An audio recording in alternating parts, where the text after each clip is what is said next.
Buongiorno. My name is Jim Campanini and welcome to our edition of Wine Novice. Today I have a very special guest, and as a matter of fact it's the first guest I've had for any one of my videos. We're going to do a little wine tasting. This is Katelyn McNamara. She is the brand manager for the WhatdoUwannado website.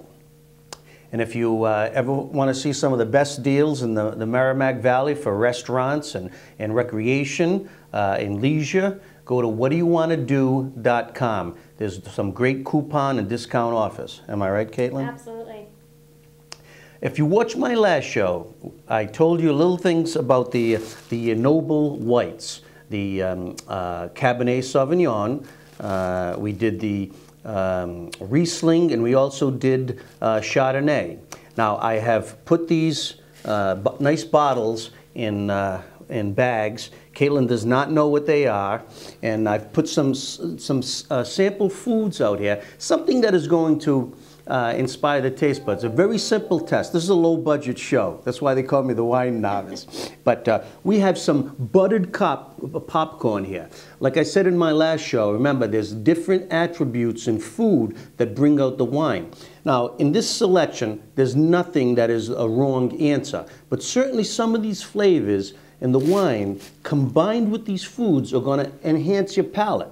And we're going to use Katelyn as our test to see what she prefers with some of these wines, and then later we'll reveal the wines, and I'll even tell you the price for them, and we'll see. And then I want you to go home and you can try some of these same things with your friends. It's really a blast. Like I said before, there's no there's no wrong answer. So I have poured the first glass for Katelyn here. Okay. That is this bottle. The second glass is the middle, and the third glass will be this one right here. So she's just going to take her time, and what I have is goat cheese. I have some goat cheese on the left. These are kettle sea salt. Once again, you have the combination of the goat cheese, creamy, okay? Because as you know, you will learn by watching the show, there are all different kinds of cheeses, and they go with all different kinds of wines. In this particular case, this cheese, okay, a soft cheese goes with white wines, whereas hard cheeses, rind cheeses, they all go with, some other types, particularly red wines. You've got that thick Parmesan that you like to put on your sauce, and you use a nice Sangiovese grape, but you know what? That's another show. We're dealing with whites right now. Katelyn, you ready to go? I am ready. She just wants to go. She loves her wine, I can tell. So Katelyn, why don't you take your time? Why don't you start at the left? Maybe just take a little taste of the goat cheese. And she's going to give us, she's going to smooth that cheese around on her mouth.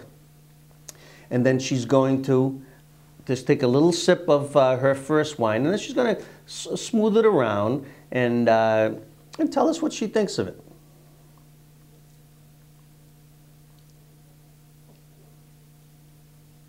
What do you think of the wine? What do you think of the wine? Is the wine very smooth? Very smooth? Absolutely. Okay. What are the taste of the wine? Is it sour, bitter, sweet? I would say a good balance between bitter and sweet. Bitter and sweet. How'd it go with that the cheese? I actually really like them together. You really do? Yeah. Okay. Absolutely. Good. Okay. Why don't you? On to the next. Yeah. She's going to try the chip. This is the saltiness of the chip, and she's going to take a nice, we want her to get that right in there, that nice saltiness and that crispiness of that chip. And you could do this at home with your friends, and you could put a little sushi out there, fish. As we said in the last show, spiciness goes well usually with sweet wines or off-sweet wines.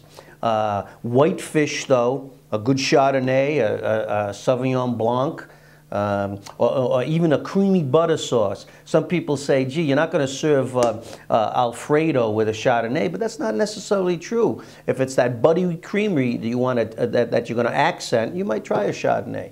What do you think of that? The chip, the saltiness with that? I liked this wine better with the goat cheese, to be honest. Now, why is that? I felt like it was a little bit smoother. And with this one, it has kind of a harder, more bitter taste with salty chip. Contrast. Absolutely. And once again, Katelyn has hit right on it. When we pair wines with foods, okay, we usually go for hot stays with hot, okay, cool with cool, but you can play with those contrasts, sweet, salty, you know, sweet and sour. That's why we have that, you know, compound chicken, and we do a Riesling with it, or a nice another sweet wine that we might have. But interesting. Mm-hmm. So why don't we try this buttered popcorn and see what we get. I hope she doesn't put on any weight after. That's the only thing. She might not come back on the show anymore. I'll be back. Don't worry.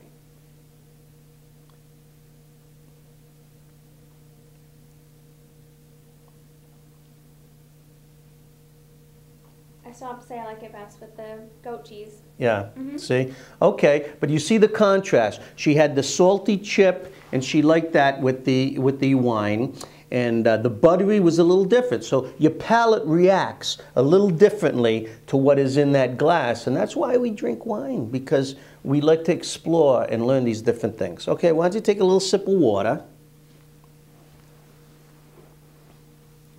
Move that glass in front of you, this white glass. Just put it in front of you, and I want to put the card, because this is what you can put that right near there, because that's what it is, and we'll reveal that later. All right, now we're going to start from the left again, and when she gets a chance, clear that palate, nice. We don't want to rush her. We are on a budget, though. I hope you like this exercise. I mean, it really is fun. You get a group of people together. They bring over a couple of wines. Just make sure you tell them, you know, what kind of wine they're bringing. So not everybody brings red, and unless you're going to just sample red wines. But you know, you can tell people, hey, a couple brings 2 bottles of red, another couple brings 2 bottles of white, and you have some fun.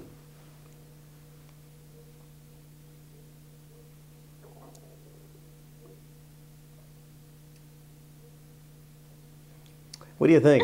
Not my favorite. Not your favorite, okay. No. Now, what do you think of this wine? And just, you know, just swirl, just take a little sip that you want to swirl on your tongue, and tell me what do you feel on the tongue? Does it tingle your tongue? Does it go to the back of your tongue, or do you feel it in the front? I would say it goes to the back of my tongue. Back of your tongue. There's a lot of different tastes all at once, almost. I feel like there's a lot going on with this wine.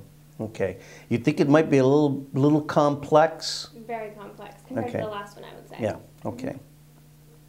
Try it with the chip. And there's nothing wrong with that. Once again, it could be the food, which we're trying to enhance the flavor and match. This is what pairing is all about. And some of these things don't match up as well, but Katelyn's taste buds could be different than yours or mine. It's her toleration of her palate when you think about it.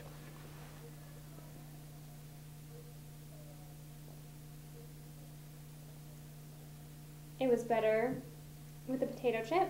The saltiness. Yes. As opposed to the creaminess. Mm-hmm. Okay, interesting. Huh? But it's still not your number one pairing. Mm-hmm. Okay. Very complex. Very good. Boy, we might have to hire her as a professional, I tell you. She's pretty good. All right, let's try this one. Now this is the buttered popcorn, creamy.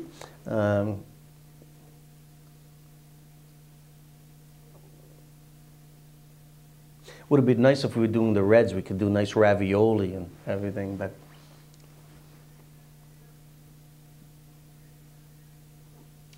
I like this better with the potato chip. Like that better with the potato chip. But I think it's better than it is with the goat cheese. Goat cheese. Okay, very good. That was very interesting.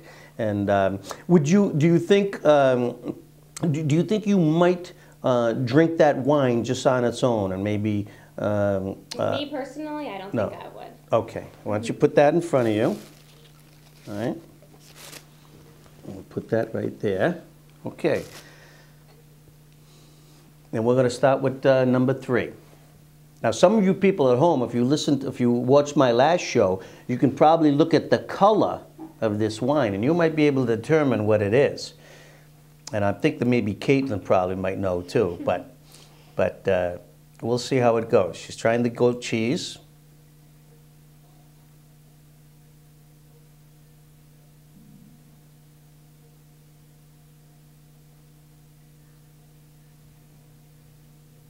What do you think of the texture? Let me try again. Hmm.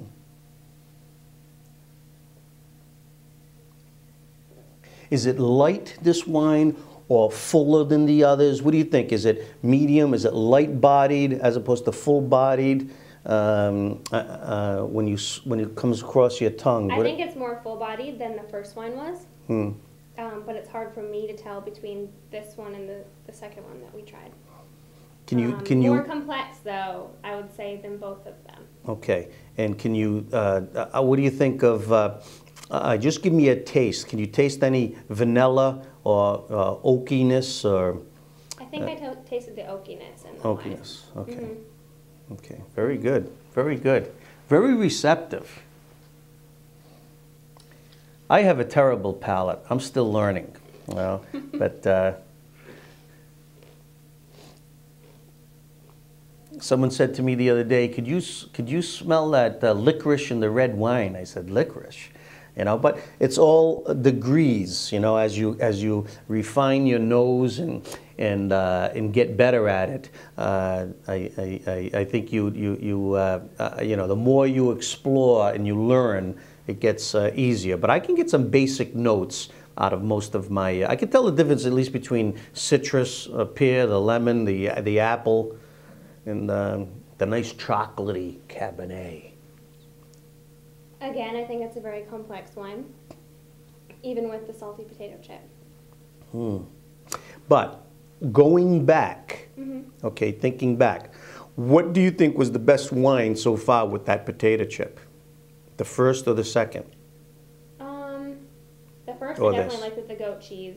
The potato chip, I would say probably the second. Okay, all right, very good. This one.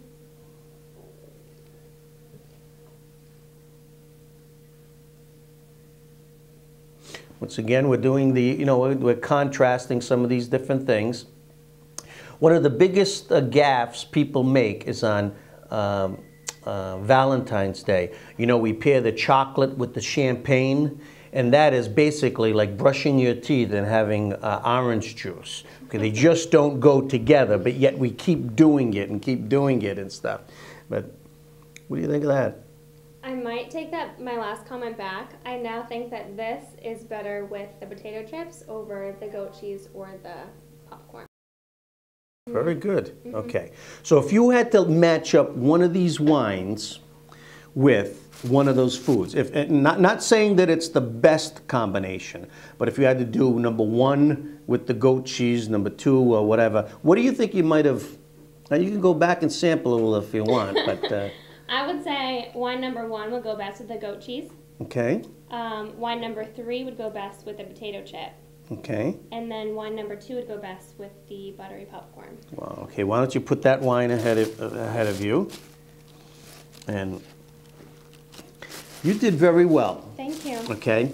Now, if you had to go out and you were sitting down at a restaurant, okay, and you just got done with work and you're waiting for your friend to show up, okay, and which one do you think you would have ordered for you know, just until someone showed up for a little, just to relax until your partner came up to the table? 1, 2, or 3? Wine number one. Wine number one. It was Okay. smooth for me. Definitely my favorite. Really? Okay. You want to reveal that card?